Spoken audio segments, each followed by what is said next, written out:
வணக்கம் நண்பர்களே. நீங்க ஒரு காரியத்தை செய்யணும்னு உட்காரும்போது உங்க மனசு மத்த விஷயங்கள்ல அலைப்பாஞ்சுகிட்டே இருக்கா? கவலையே படாதீங்க. இந்த கதையோட முடிவு உங்களுக்கு நிச்சயமா ஒரு தெளிவை கொடுக்கும். பல வருடங்களுக்கு முன்னாடி ஒரு புகழ்பெற்ற துறவி ஒருத்தர் வாழ்ந்துட்டு வந்தாரு. அவரோட மடாலயத்துல அவருக்கு நிறைய சிஷ்யர்கள் இருந்தாங்க.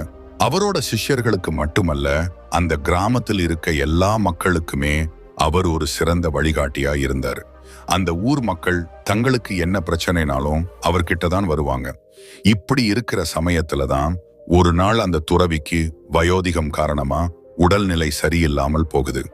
மரணிக்கும் தருவாயில் இருக்கிற துறவியோட கடைசி வார்த்தைகளை கேட்கறதுக்காக கிராம மக்கள் எல்லாருமே அந்த மடாலயத்துக்கு முன்னாடி கூடியிருக்காங்க. அவரோட சிஷ்யர்களிலேயே திறமையான ஒரு இளம் துறவியும் இருந்தார்.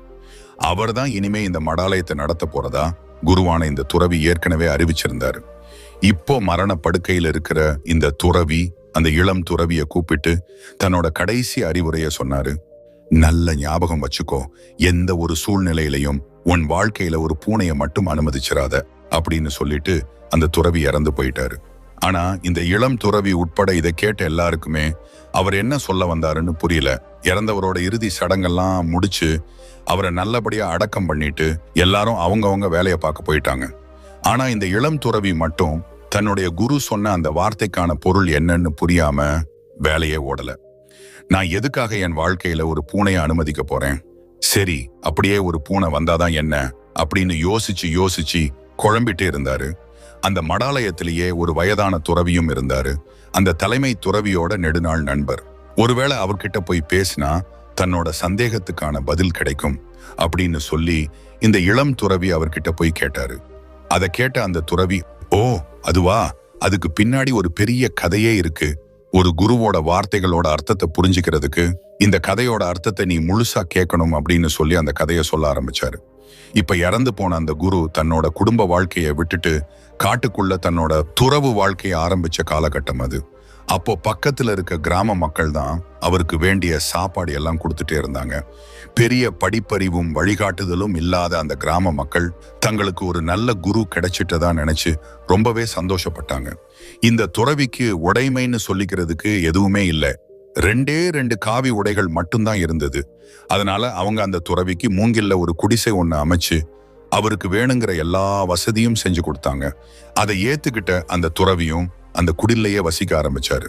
சில நாட்களுக்கு எந்த ஒரு பிரச்சனையுமே இல்லாம போய்கிட்டே இருந்த இவரோட துறவு வாழ்க்கையில முதலா ஒரு பிரச்சனை வந்தது. அவர் இருந்த குடில்ல திடீர்னு எலி தொல்லைகள் அதிகமாச்சு.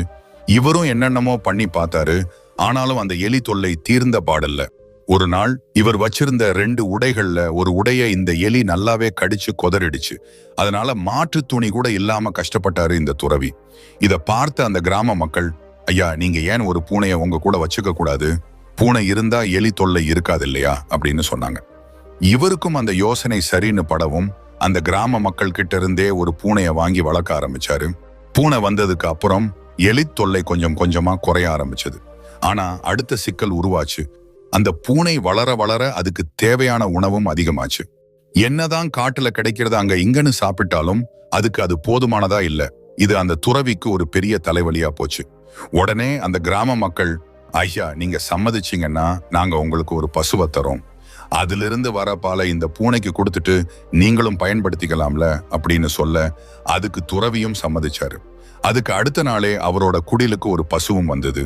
கூடவே அடுத்த சிக்கலும் வந்தது. பசு என்ன சும்மா பால் கொடுக்குமா? அதுக்கு வேண்டிய புல் கொடுக்கணும், தண்ணி காட்டணும் இல்லையா?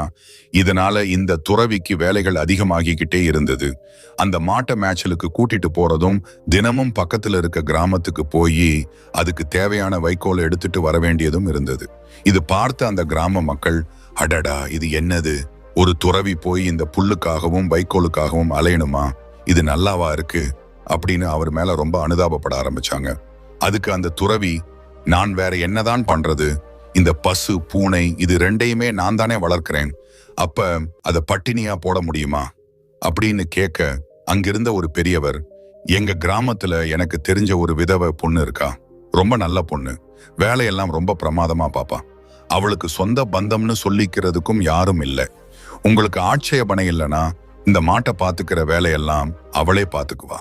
நீங்க இப்படி கஷ்டப்பட வேண்டாம் அப்படின்னு சொல்ல இந்த துறவிக்கு இந்த யோசனையும் ஒன்றும் தப்பா படல.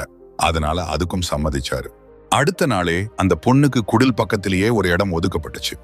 தினமும் கிராமத்துக்கு வந்து புல்லு, வைக்கோல் இதெல்லாம் சுமந்துட்டு போறது ஒரு பக்கம் இருந்தாலும், அவங்க குடிலுக்கு பக்கத்திலேயே இருந்த ஒரு காலி இடத்துல பயிர்களையும் தானியங்களையும் பயிரிட ஆரம்பிச்சா.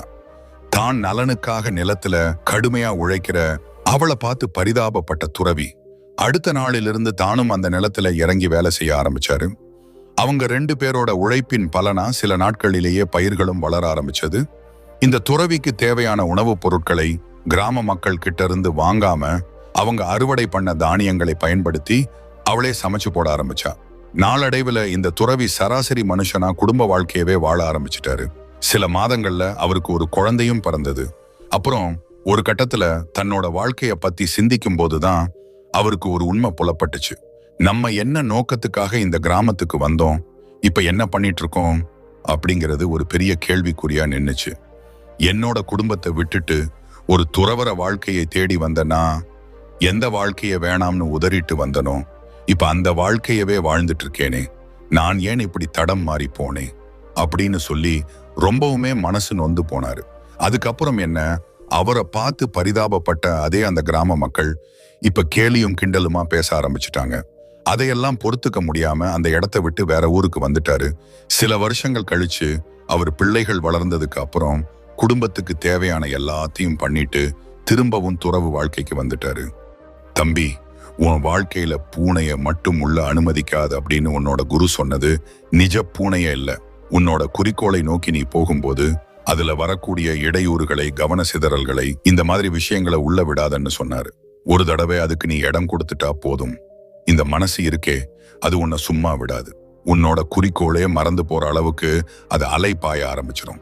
இத தன்னோட வாழ்க்கையிலிருந்து அவர் கத்துக்கிட்டதுனாலதான் உனக்கு எச்சரிக்கை பண்ணிருக்காரு அப்படின்னு அந்த குருவோட கதையை சொல்லி முடிச்சாரு அந்த வயதான துறவி. நண்பர்களே, நம்ம ஒரு குறிக்கோளை நோக்கி போகும்போதும் ஒரு செயலை செய்யும் போதும் நம்ம மனசு அலைபாய விடக்கூடாதுங்கிறது நம்ம எல்லாருக்குமே தெரியும் தான். ஆனா அதை எப்படி செயல்படுத்தணுங்கிறது தான் யாருக்கும் தெரியாது. ஆனா நமக்கு வள்ளுவர் சொல்லியிருக்கிறாரு, முடிவும் இடையூறும் முற்றியாங்கு எய்தும் படுபயனும் பார்த்து செயல். ஒரு செயலை நீங்க வெற்றிகரமா செஞ்சு முடிக்க, உங்க குறிக்கோளை நீங்க அடைய வள்ளுவர் சொல்ற இந்த 3 விஷயங்கள்ல மட்டும் நீங்க தெளிவா இருங்க. முதலாவது, முடிவு. நம்ம செய்யக்கூடிய செயலோட முடிவு எப்படி இருக்கும்னு யோசிங்க. அதோட சரியான தெளிவு என்கிறது எப்பவுமே உங்ககிட்ட இருக்கணும். 2வது, இடையூறுகள். அந்த இலக்கு நோக்கி போகும்போது என்னென்ன இடையூறு நமக்கு வரப்போகுது தெரியணும். அதை தெரிஞ்சுக்கிட்டாலே அதை நம்ம விலக்கி வைக்க ஆரம்பிச்சிருவோம். நம்ம பல நேரங்கள்ல நமக்கு வரக்கூடிய இடையூறுகளை இடையூறுகள்னு தெரியாமலேயே அதுக்கு நாம இடம் கொடுத்துருவோம். இந்த துறவி மாதிரி துறவு மேற்கொள்ளும் போது மோட்சத்தை அடையணுங்கிறது தான் அவரோட முடிவு. அதை நோக்கி போகும்போது பூனை வளர்க்கிறது, அது மேல ஒரு பற்று உண்டாகிறது, அதுக்கு உணவு கொடுக்க ஒரு மாடு வாங்குறது, இதெல்லாம் இடையூறுகள் அப்படிங்கிறது அவருக்கு தெரிஞ்சிருந்தா ஆரம்பத்திலேயே அதை அவர் தடுத்திருக்கலாம். நாம நம்ம குறிக்கோள்ல இருந்து தவறி போறது சில நேரங்கள்ல நம்மளை சுத்தி இருக்கவங்களோட தாக்கங்களால கூட ஏற்படலாம். எவ்வளவு நேரம் தாண்டா வேலை செய்வ, வா கொஞ்ச நேரம் போய் ரிலாக்ஸ் பண்ணிட்டு வரலாம் அப்படின்னு கூப்பிடுவாங்க. அதோட அந்த வேலை நின்னு போயிடும். அதை செய்யறதுக்கான மனசும் இல்லாம போயிடும். 3வது, முற்றியாங்கு எய்தும் படுபயணம். எல்லாமே சரியா போய்கிட்டு இருந்தாலும் நம்ம மனசு இருக்கே, இவ்வளோ கஷ்டப்பட்டு இந்த வேலையா செய்யணுமா அப்படின்னு நம்மள அது தடுக்க நினைக்கும். ஏன்னா நம்ம மூளையோட வேலையே நம்ம எனர்ஜியை வீணாக்காம பாதுகாக்கிறது தான். அதோட வேலையை அது சரியாதான் பண்ணுது. ஆனா அந்த நேரத்துல இந்த செயலை செய்து முடிக்கும் போது அதனால வரக்கூடிய பலனை நினைத்து பார்த்தீங்கன்னா நிச்சயமா உங்க முயற்சியிலிருந்து பின்வாங்காம அலைபாயிர உங்க மனசை கட்டுப்படுத்தி நீங்க நினைச்ச காரியத்தை நீங்க செஞ்சு முடிப்பீங்க. சரி, இவ்வளோ சொல்றியே, நீ இதெல்லாம் சரியா பண்றியா அப்படின்னு கேட்டீங்கன்னா கண்டிப்பா கிடையாது. இந்த பதிவை நான் கிரியேட் பண்ணும்போது கூட என்னோட மனசு பல விஷயங்களை தாவிக்கிட்டு தான் இருந்தது. ஆனா இதனால கிடைக்கக்கூடிய பலன், இதை பார்த்துட்டு இருக்க எத்தனை பேருக்கு, உங்களை போன்ற எத்தனை பேருக்கு இது ஒரு வழிகாட்டியாக இருக்க போகுது அப்படின்ட்டு நினைச்சு பார்க்கும்போது அது எல்லாமே காணாம போயிருச்சு. எனவே நீங்க செய்யக்கூடிய செயல்களையும் அதுக்கான தெளிவான நோக்கத்தோட செய்யுங்க. அதுல வரக்கூடிய தடைகள் என்னங்கிறத விழிப்புணர்வோட இருங்க. நிச்சயமா நீங்க உங்க இலக்கு அடையிறது நீங்களே நினைச்சாலும் தடுக்க முடியாது. இந்த வீடியோ உங்களுக்கு பயனுள்ளதா இருந்திருக்கும்னு நம்புறேன். அப்படி இருந்தா இந்த வீடியோவுக்கு லைக் பண்ணுங்க, உங்க ஃப்ரெண்ட்ஸ் அண்ட் ஃபேமிலி மெம்பர்ஸுக்கு ஷேர் பண்ணுங்க. இனிமே நம்ம சந்திக்கணும்னு நினைச்சீங்கன்னா இந்த சேனலை சப்ஸ்கிரைப் பண்ணி பக்கத்துல இருக்க பெல் ஐக்கானை கிளிக் பண்ணிக்கோங்க. இன்னொரு இதே மாதிரியான ஒரு பயனுள்ள தகவலோட உங்களை பார்க்கலாம் நண்பா.